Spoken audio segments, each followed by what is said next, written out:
The Joseph Diaz-Shavkat Rakhimov fight for the IBF junior lightweight title ended in a disappointing majority draw for both fighters. This is definitely one of the few instances where the judges got it right when calling a fight even. Neither boxer really established any dominance.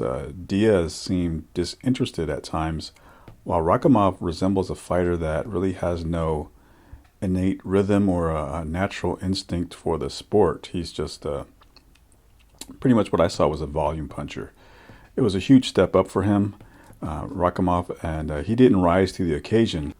While Diaz lost the title on the scales beforehand, which quite frankly may show how little he thought of the proceedings.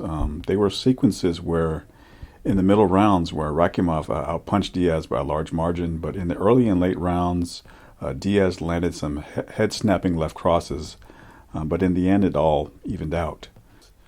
Joseph Diaz reminds me a little of Paulie Ayala, the solid bantamweight from the 1990s who used to give Johnny Tapia fits. Like Ayala, Diaz is a stationary southpaw who has enough power to get his opponent's respect, but he doesn't punch hard enough to concuss them for a 10 count.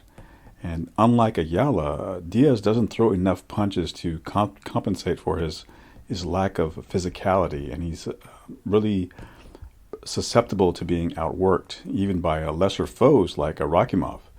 I was not impressed with Rakhimov at all. I saw some footage of him online ahead of this fight, and it was really hard to gauge how good he was because his opposition is so bad. He was 15-0 with 12 knockouts, so no real contenders on his resume. But then I saw, Freddie Roach in his corner, and I thought, maybe there's something more to this guy than meets the eye. If Freddie Roach thought well enough of him to train him. Well, judging from this fight, Rakhimov is not going to be a world beater.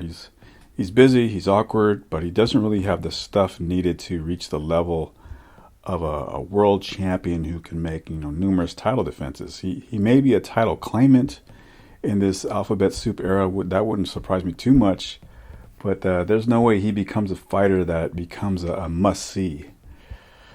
So despite the draw, Diaz is still the fighter here with the higher ceiling. I suspect he may rise in weight because of his weight problems and challenge some of the young guns at 135. That's where the money's going to be for the next couple of years. It looks like he could fight guys like Ryan Garcia or Devin Haney. But he'll be little more than a competitive ex-champion from a lower weight class. If Garcia and Haney want to add a fresh and young name to their scalp collection, I would not be surprised if they called Joseph Diaz.